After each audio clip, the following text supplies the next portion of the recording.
Gloria a Jesús.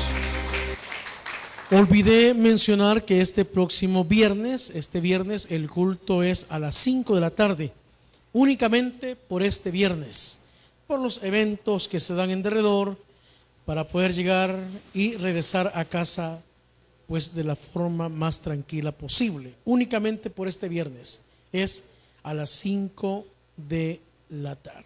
Bien, busque conmigo esta noche el Evangelio de Mateo capítulo 26.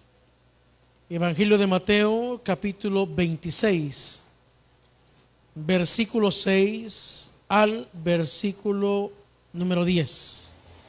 Evangelio de Mateo capítulo 26, versículos del 6 al versículo número 10. La meditación esta noche lleva por título El último miércoles en casa. El último miércoles en casa. Y ya vamos a entender el porqué de ese título esta noche.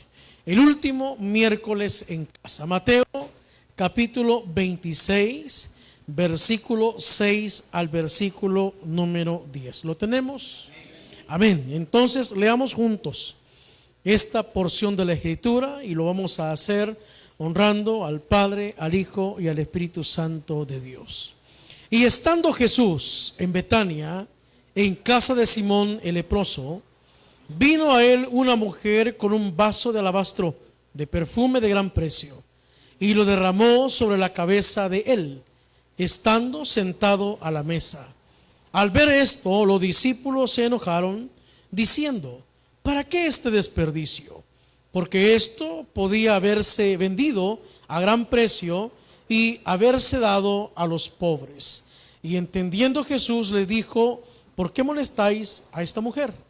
Pues ha hecho conmigo una buena obra. Esta es palabra de Dios. Pueden sentarse, mis hermanos. Bien. Y alguien dirá: pastor, no oró. ¿Cómo no, hermano? Yo ya oré antes. Usted no ora antes de venir por el predicador que se va a parar aquí. Amén. Va. Antes del siglo XV, antes del año 1500, estas tierras, incluyendo nuestro país, estaban habitadas por grupos como los pipiles, los lencas, los mayas y otros. Ellos, en sus prácticas espirituales, espiritistas, religiosas, adoraban el sol, adoraban la lluvia, la tierra, el fuego. El maíz para ellos representaba algo, hermano, muy valioso, un regalo. Y uno se pregunta de dónde ellos trajeron todas estas prácticas. Entre algunas, por nombrarlas, porque hay muchísimas más. El sacrificio de animales, el sacrificio de personas, de niños, entre otras cosas. Y es que cuando vamos a la Escritura, allá a la carta del apóstol Pablo a la iglesia en Roma, quiero que leamos esta noche Romanos capítulo 1, luego volvemos al Evangelio de Mateo, donde ya estábamos al inicio. Nos damos cuenta que estas prácticas eran prácticas, hermanos, muy antiguas. Carta del apóstol Pablo a los Romanos, capítulo 1, versículo 22. En adelante, hasta el 25, y usted se preguntará, ¿qué relación tiene todo lo que está mencionando con el tema de esta noche? Y usted lo va a ver en unos minutos. Carta a los Romanos capítulo 1, versículo 22 al 25. ¿Lo tiene? Dice así: profesando ser sabios, se hicieron necios. Dice así, ¿verdad? Va. Y cambiaron la gloria del Dios incorruptible en semejanza de imagen de hombre corruptible, de aves, de cuadrúpedos y reptiles. Por lo cual también Dios los entregó a inmundicia en las concupiscencias de sus corazones, de modo que deshonraron entre sí sus propios cuerpos, ya que cambiaron la verdad de Dios por la mentira, honrando y dando culto a las criaturas antes que al Creador, el cual es bendito por los siglos. Amén. O sea que estos grupos que vinieron a estas latitudes del continente de la tierra adquirieron estas prácticas desde hacía tiempos atrás de algunas otras civilizaciones u otro tipo de asentamientos, y los practicaron como parte de su vida cotidiana. De hecho, tenían fiestas muy similares a las fiestas que en su momento fueron instituidas por Dios. ¿Por qué menciono esto? Porque hasta el año 1524 de nuestros tiempos, ¿hace cuánto? Hace un buen par de siglos, con la entrada de los españoles o con la llegada de los españoles a estas tierras, se comenzó a conocer lo más parecido al evangelio que hoy nosotros tenemos. Vinieron grupos religiosos como los dominicos, como los franciscanos, y comenzaron a enseñarles a estas personas que de 1524 atrás, no sé cuánto tiempo, tenían este tipo de prácticas, y comenzaron a enseñarles incluso lo que hasta el día de hoy se practica, que estamos hoy por hoy celebrando, que estamos hoy inmersos en ello: la Semana Santa, la Semana Mayor, Navidad y ese otro tipo de fiestas, celebraciones o prácticas religiosas, espirituales o pseudo espirituales. Fíjese bien, fue ahí porque para el año 1890, algunos lo sitúan en el 92, otros incluso lo sitúan en el 80, 1880, del norte de América, de los Estados Unidos específicamente, vinieron misioneros a estas regiones de Centroamérica, la conocida o llamada misión centroamericana, por medio de la cual ahora el evangelio tomó un auge diferente a las enseñanzas que desde 1524, 1540, 1560 se impusieron y se establecieron a las personas que habitaron estas tierras. ¿Cuántos años o cuántos siglos pasaron practicando aquellas cosas? Le dije que incluso hasta el día de hoy pues se siguen conmemorando, se siguen celebrando o se siguen practicando. Nosotros como Iglesia Cristiana Evangélica aprovechamos estos tiempos, y no que solamente en estos días podamos meditar en ellos, sino que pues aprovechamos el sentir que hay, la condición que se vive, al menos. Y digo, hay personas que literalmente viven este tiempo de una forma pues muy espiritual, y otros por supuesto aprovechan estos tiempos para hacer cualquier otro tipo de actividades, menos enfocarse ni en el más mínimo momento o con la más mínima intención en las cosas espirituales o en Dios mismo. Entonces, le dije, se practicaban ciertas cosas que no eran en nada bíblico.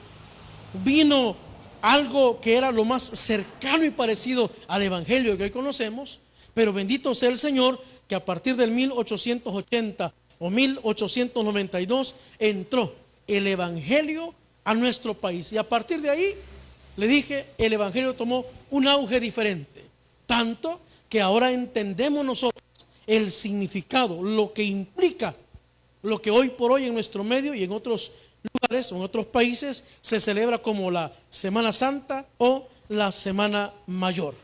Ahora, en la escritura encontramos el registro de lo que hoy se celebra, que es la última semana de Jesús antes de morir en la cruz del Calvario. Ahí encontramos los registros de todo esto que se celebra, y usted puede identificar qué cosas son apegadas a la Biblia y qué cosas no son apegadas a la Biblia. Por ejemplo, la pantalla chica o la pantalla grande, las historias, ¿verdad? Las novelas incluso pseudo cristianas o cristianas llamadas cristianas, las películas que se han desarrollado a lo largo de la historicidad del cine, pues tratan de abonar al relato bíblico, pero muchas veces se distancian del relato bíblico. Hay cosas que no están apegadas al texto y considero yo, sin el ánimo de caer en religiosidad, pues en algún momento fue el producto de la imaginación del escritor del guión o del director de la película. Sin embargo, aquí viene el trasfondo, entendemos también que hay alguien que está detrás de todo ello, tratando de confundir la mente del ser humano, y usted ya sabe quién es: el enemigo de nuestras almas. Porque de repente nosotros como creyentes andamos enseñando cosas que las vimos ahí, pero que no están a la luz de la Escritura. Por ejemplo, este domingo recién pasado se celebró el Domingo de Ramos. Yo tuve la intención de comprar unas palmeritas de esas que venden, de esas palmitas que venden, y traerlas para ilustrar lo que se vive, lo que la persona cree, lo que la persona considera.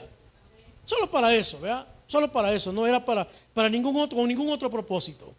Y usted, ¿verdad? Como las personas, le dije, muchas de ellas con una fe muy genuina, muy sencilla, van, compran, participan y anclan su fe en aquellas cosas que le dije fueron instituidas e inculcadas e impuestas allá por del año 1524 hasta el año 1560, entre las cosas que hoy vivimos. El Domingo de Ramos, como se conoce, o en el subtítulo, la entrada triunfal de Jesús a Jerusalén, da paso al cumplimiento de varias profecías que Dios había dado, valga la redundancia, por medio de los profetas. La primera de ellas, Génesis 3:15, que nos dice, por supuesto, cuando el hombre y la mujer fallan allá en el huerto del Edén, Dios promete una simiente, un libertador, un redentor. Y ahí en ese versículo describe cómo es la condición que se va a dar justo en ese momento de la redención, en donde la simiente, que es Cristo, iba a prácticamente pues a aplastar, ¿verdad?, al enemigo, y el enemigo de nuestras almas, iba a causarle una herida en el calcañar a la simiente, que es Cristo.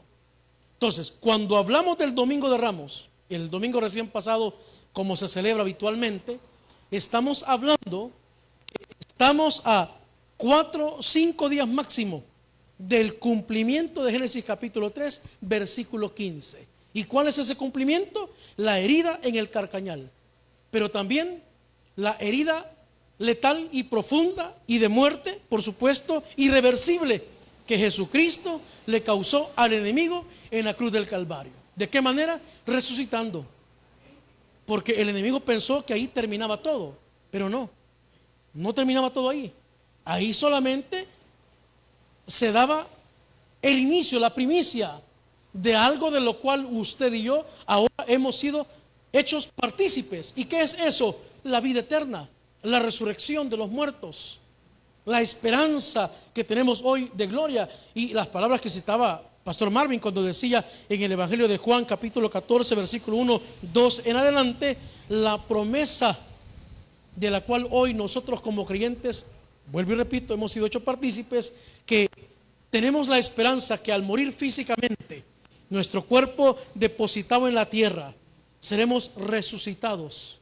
Y si aún vivimos, como dice el apóstol Pablo en la primera carta a los tesalonicenses del capítulo 4, el versículo 13 en adelante, si aún vivimos en la venida de Cristo, y no hablo de la segunda venida, sino que hablo del arrebatamiento de la iglesia, dice la Escritura, seremos arrebatados, seremos transformados en un abrir y cerrar de ojo. O sea que justo el domingo de Ramos, está dando la pauta, está dando fiel cumplimiento a Génesis capítulo 3 versículo 15. Y no solo eso, a muchos otros capítulos. Por ejemplo, veamos Zacarías capítulo 9 versículo 9, jóvenes. Cuando dije jóvenes me refería a los de cabina, está bien. No, y algunos también entre nosotros, está bien, ¿verdad? Y jóvenes de ayer también, y a los jóvenes de ayer, porque habemos muchos. Zacarías capítulo 9 versículo 9. Zacarías capítulo 9 versículo 9. Sección libros no leídos, está bien. Sí, vea. Sí, porque algunos andan buscando en Génesis capítulo 2, en Génesis 2, vea, pero no. Zacarías capítulo 9, ¿lo tenemos? versículo 9 en esta hora de la noche. No, lo vamos a buscar aquí entonces, no está ahí. ¿Cómo no? Ya. ¿Zacarías 9:9? Sí. Vale, mire lo que dice. Alégrate mucho, hija de Sión, da voces de júbilo, hija de Jerusalén. Y aquí tu rey vendrá a ti, justo y salvador, humilde y cabalgando sobre un asno, sobre un pollino, hijo de asna. Habrá usted leído y recordará, o el Espíritu Santo le recordará en su lectura bíblica, que esto se cumplió exactamente como Dios lo había establecido. Es más, hay un relato anterior a esto, de lo cual estamos leyendo, en donde Jesús le dice a un par de discípulos: vayan a la aldea, vayan a la ciudad, vayan a cierto lugar, y ahí van a encontrar, ¿verdad?, esos animalitos, y entre ellos pues van a escoger a ese pollino de asna que no ha sido montado por nadie. Y si alguien les pregunta a ustedes que por qué lo desatan, que qué van a hacer con él, ustedes digan: el Señor lo necesita. Y fue así, hermano. Efectivamente fue así. Entonces, Zacarías capítulo 9, que fue una profecía dada cientos de años atrás del nacimiento de Cristo, es una de las profecías que se cumplieron justo en esa última semana de vida de Jesús, antes de llegar a la cruz del Calvario. Zacarías capítulo 9, versículo 9, y ese relato lo encontramos allá en Mateo capítulo 21, que no lo vamos a leer, del versículo 1 al versículo 11. Otra profecía cumplida en esa semana, o en la semana que hoy nosotros conocemos como la Semana Santa o la Semana Mayor, que ya le dije que fue instituida allá entre el año 1540 al 1560 por la Iglesia Católica, después de todas las prácticas que tenían los lencas, los mayas, los pipiles y todas las personas que habitaron en esas tierras. En esa semana, otra profecía cumplida fue la traición de Judas Iscariote. Hay muchísimas más. Le estoy citando algunas de las profecías que tuvieron su fiel cumplimiento. Recordemos que los días de la semana para el pueblo judío no tienen los nombres con los cuales nosotros conocemos los días de la semana. Allá no hay lunes, no hay martes, no hay miércoles, no hay domingo. Allá hay primer día, segundo día, tercer día, cuarto día, quinto día, sexto día y séptimo día. El domingo de Ramos se efectúa el primer día de la semana, que vendría a ser para nosotros el día domingo. Amén. Me voy a imaginar que dijeron amén y que están aquí. Ahora, el segundo día, que podría ser para nosotros el día martes, en el relato bíblico Jesús llega al templo. Ojo, mencionaba esto creo que hoy es día miércoles, el día domingo. Jesús había entrado, fíjese bien, no solo una, muchísimas veces a Jerusalén. Pero esta entrada, hermano, es una entrada, hermano, la última entrada a Jerusalén, antes de llegar a la cruz del Calvario.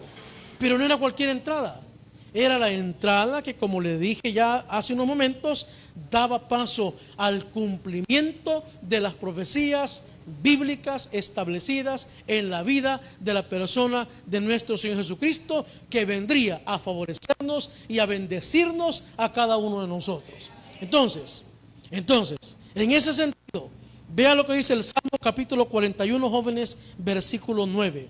Salmos capítulo 41. Ya vi que les encanta a ustedes que les digan jóvenes, así que jóvenes, busquemos esta noche todos Salmos capítulo 41, versículo 9. Mire lo que dice, lo tiene. Salmos 41, 9. Aún el hombre de mi paz, en quien yo confiaba, el que de mi pan comía, alzó contra mí el calcañar. Recuerde que la Biblia nos enseña que Judas era uno de los íntimos de Jesús. Era uno de los íntimos, me refiero al grupo que estaba cercano, que andaba con él pues todo el tiempo.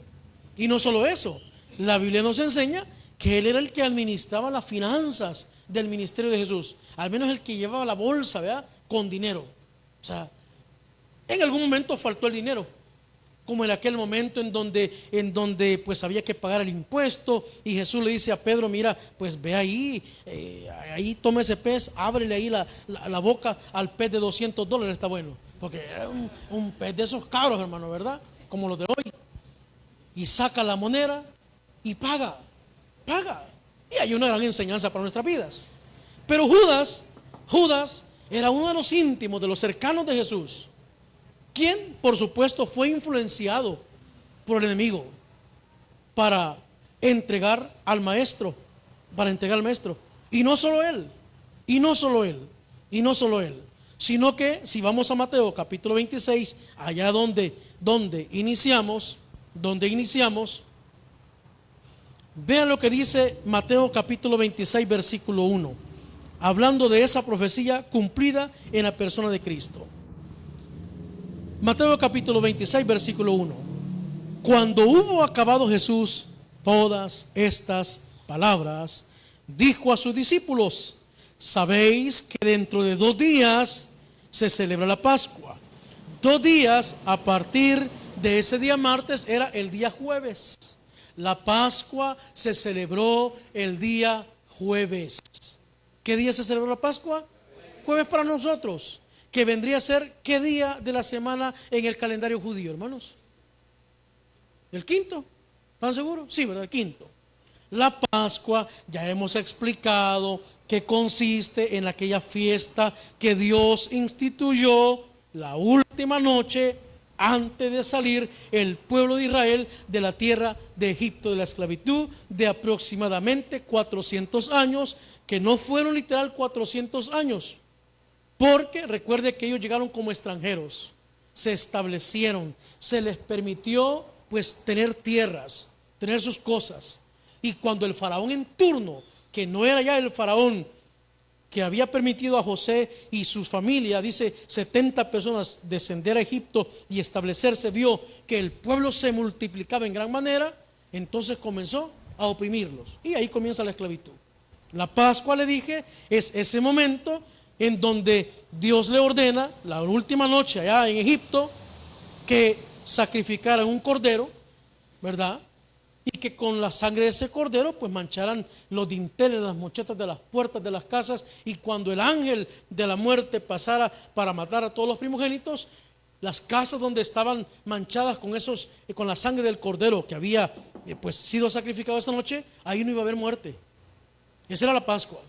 Jesús estaba a 2 días de celebrar la Pascua. Y estando en la Pascua, mire qué precioso, se da otro cumplimiento. Jeremías capítulo 31, cuando habla de el nuevo pacto. Es ahí, después de haber cenado, que Jesús alzó la copa, tomó el pan e instituyó lo que vamos a celebrar el próximo domingo, la Santa Cena del Señor, con elementos simbólicos. Nosotros como iglesia celebramos la Santa Cena del Señor con elementos simbólicos, el pan y el vino. Entonces, leamos el relato, sigamos el relato. Sabéis que dentro de 2 días se celebra la Pascua y el Hijo del Hombre será entregado para ser crucificado. Entonces los principales sacerdotes, los escribas y los ancianos del pueblo se reunieron en el patio del sumo sacerdote Caifás y tuvieron consejo para prender con engaño a Jesús y matarle. Pero decían: no durante la fiesta, para que no se haga alboroto en el pueblo. Recuerde que estamos mencionando a Judas, pero no solo Judas fue influenciado, también estos líderes religiosos, de los cuales ya hablamos en su momento.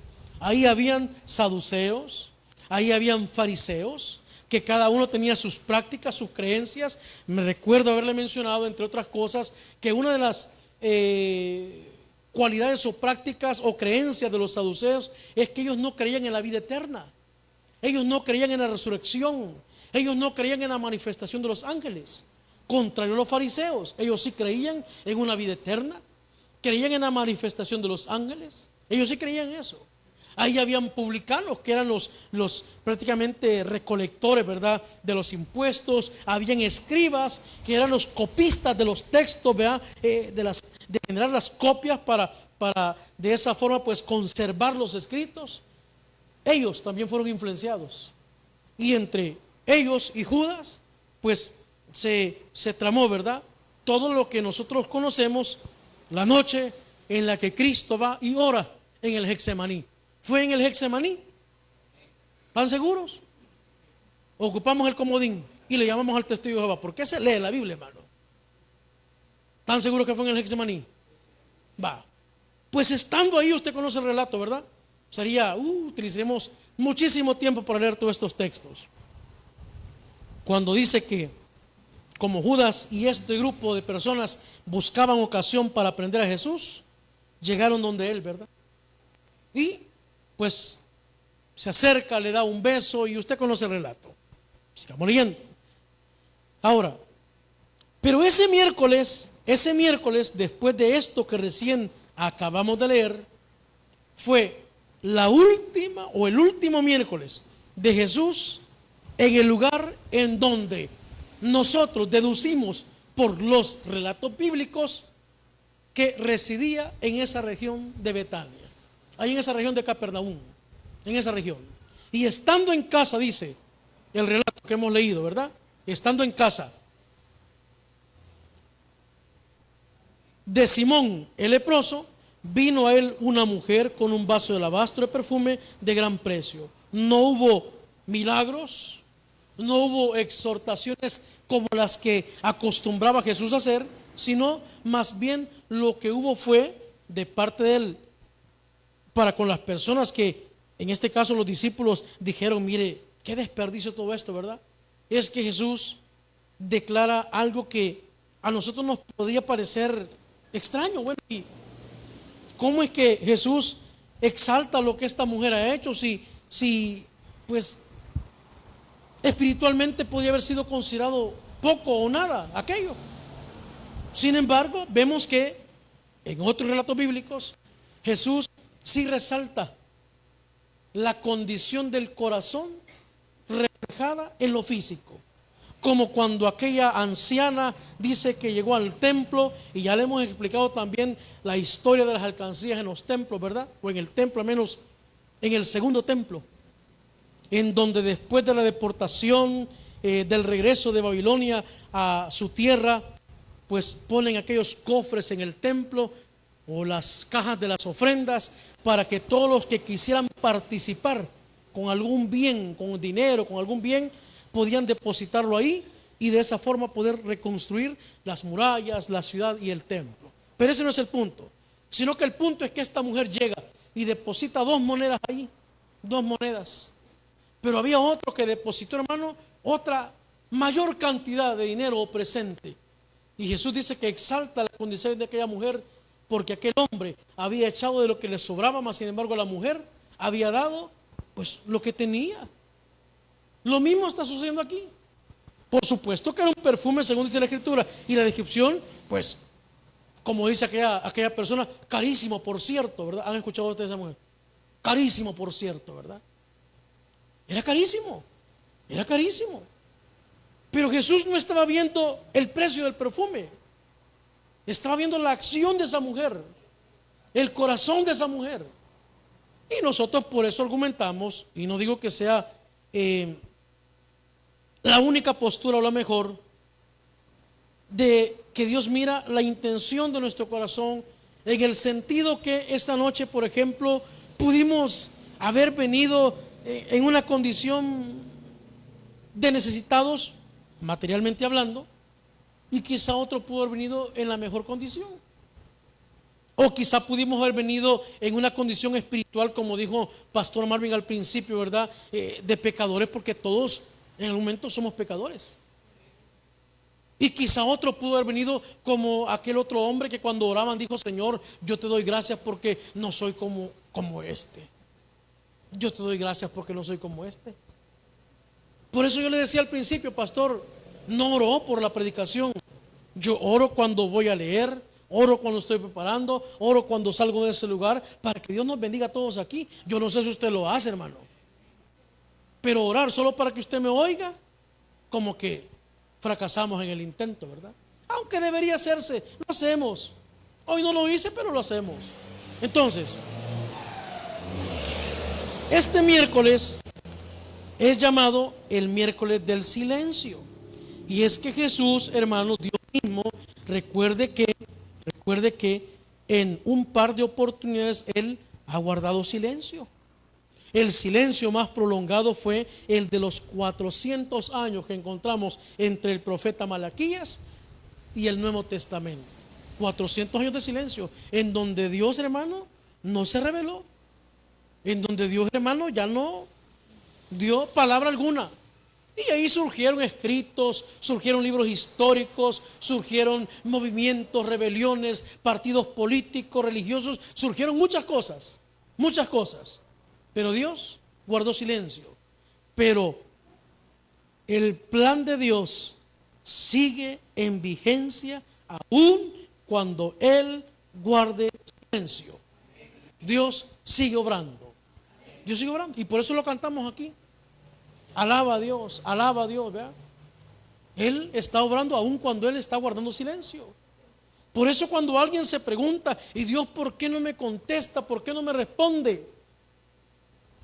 Jesús mismo, orando, ya citamos, ahí en el Getsemaní, le dijo: Padre, si es posible, en cuanto sea posible, el plan que sea diferente, porque Él en su humanidad ya experimentaba y veía y sentía el quebranto. Pero el Padre guardó silencio. Guardó silencio. ¿Pudo el Padre haber cambiado aquello? Sí, hermano, pudo haberlo cambiado.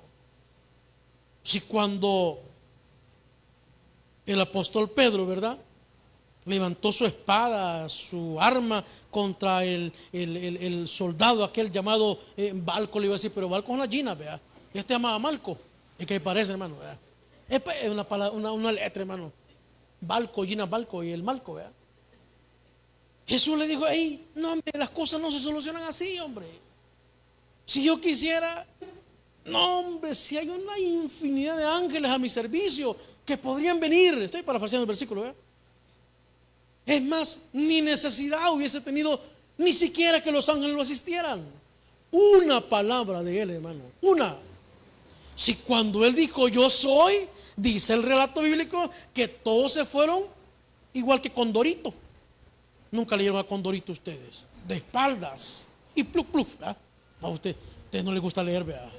Lean, hombre, lean historia, sean autodidactas. Por eso es que cualquiera me les da garabato allá afuera. Agarre un libro, propóngase leer un libro. Por favor, hermano. Sabe que nosotros estamos dentro de los países con menor cultura de lectura, hermano. Ahí está la gran biblioteca de 50 millones de dólares. Adivine para qué se usa: para tomarse selfies. ¿O no, hermano? Sí, para eso se usa. Pasaron aquellos tiempos de hace 5, 4 décadas en donde nosotros como estudiantes llegábamos ahí y teníamos que pasar por todo el proceso, ¿verdad? Desde la señora tan amable que ponían ahí en la entrada con una máquina de escribir, con las tarjetas, y uno pedía que lo llevaran a buscar el libro y le tomaban, hermano, hasta las huellas digitales, ¿me entienden? Hoy no, hoy para tomarse selfie ocupan los 50 millones que están botados ahí. Pero mejor no sigo con ese tema porque viera que. Entonces, el plan de Dios el día miércoles no fue contender, no fue exhortar en gran manera como lo hacía, pero el plan seguía vigente. Y dice que Jesús pasó el último miércoles para nosotros en esa región en donde Él habitualmente residía, habitaba. Y alguien postea por ahí cosas que nosotros leemos, como por ejemplo, podemos estar haciendo hoy lo último o las últimas cosas de nuestra vida. ¿Quién me garantiza aquí que vamos a estar con vida el viernes para venir al culto? ¿Alguien que me garantice a mí que va a estar con vida? O sea que hoy podría ser el último culto de nuestras vidas, hermano. El último miércoles en casa. Hoy podría ser, hermano. No, pastor, no invoque la muerte. Bueno, mire, si a usted no le gusta que se hable del tema de la muerte, hermano, pues respetamos su decisión. Es más, yo hoy por la mañana escribí algo acerca de ello y ponía: siempre pensé que este día llegaría. Ayer morí. La noticia corrió a oídos de algunos conocidos. En casa hubo pesar, pero también hubo consuelo. Y ahí lo puede leer usted. Es que no es nada raro hablar acerca de ello, porque tenemos seguridad que ni la muerte ni ninguna cosa creada nos puede separar del amor de Dios. Entonces, hermano, ¿por qué tener miedo a aquello que solamente es parte del proceso? Entonces, el día miércoles, el enemigo de nuestras almas inquietaba a Judas Iscariote y a este grupo de religiosos para traicionar, entregar y matar a Jesús. El último miércoles en la vida ministerial de Jesús, nos enseña que Dios sigue en control de todas las cosas, hermano. Vaya, tranquilo, hermano. Mire, pero que hay en Medio Oriente, mire que por allá, mire que...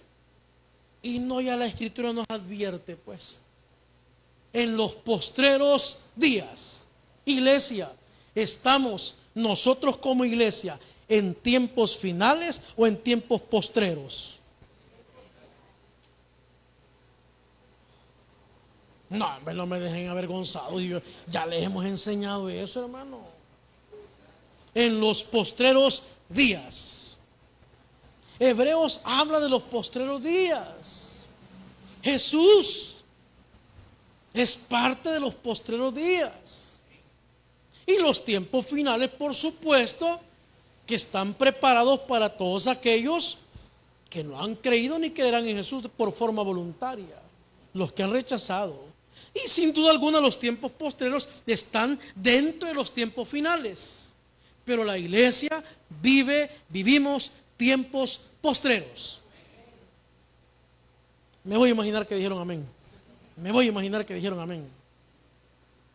Ahora, si hoy experimentamos el silencio de Dios, porque el tiempo ha avanzado, la Escritura nos recuerda en el Salmo capítulo 138, versículo 8 algo.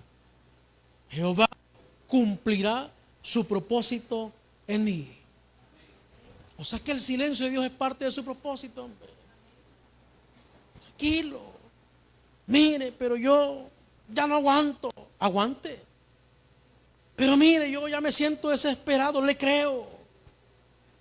Haga algo usted, pues. Haga algo usted. Yo le recomiendo que no haga nada, porque va a empeorar las cosas. Las va a empeorar. Porque el propósito de Dios ya está establecido. Y Jehová cumplirá su propósito en nosotros, hermano. Así que el último miércoles en casa nos enseña eso, que Dios sigue teniendo el control de todas las cosas. Y termino con esto. Debemos vivir agradecidos con Él por ser fiel a sus promesas. De no haber sido así, ahora, hoy, esta noche, cuando son las 7:28 del primer día del mes de abril del año 2026, estaríamos rumbo a una condenación eterna. Pero gracias a Él tenemos vida eterna. A Él sea la gloria y la honra por los siglos de los siglos. Amén y amén. Vamos a orar. Padre, agradecidos estamos por todo. A usted es la gloria, a usted es la honra, siempre, por los siglos de los siglos. Esta Semana Santa o Semana Mayor es el cumplimiento de las profecías dadas desde hacía miles o cientos de años atrás. La entrada triunfal, la entrega, la muerte en la cruz del Calvario. Y no solo eso, muchas otras más. Por eso te damos gracias, porque si hay alguien, amado Jesús, que es fiel a sus pactos y a sus promesas, ese es usted, amado Señor. Por eso podemos confiar plenamente en usted, el Dios eterno, el Dios creador, el Dios verdadero. Mi buen Jesús, esta noche oramos para que si entre nosotros aún hay alguien que no tiene la seguridad de la salvación de su alma, pueda hoy tener ese encuentro personal con Jesús y reconocerle a Él como el Salvador y Señor de su vida. ¿Habrá alguien esta noche que aún no tiene la seguridad de su alma? Este es el momento. ¿Habrá alguien esta noche? Nuestros hermanos invitan, hacen invitación. Nuestros hermanos hacen invitación esta noche. ¿Habrá alguien esta noche que aún no tiene la seguridad? Todavía hay oportunidad. Hoy puede ser el último miércoles en casa. Hoy puede ser el último miércoles en casa. Hoy Jesús volvió, pero volvió resucitado, volvió en victoria. Jesús volvió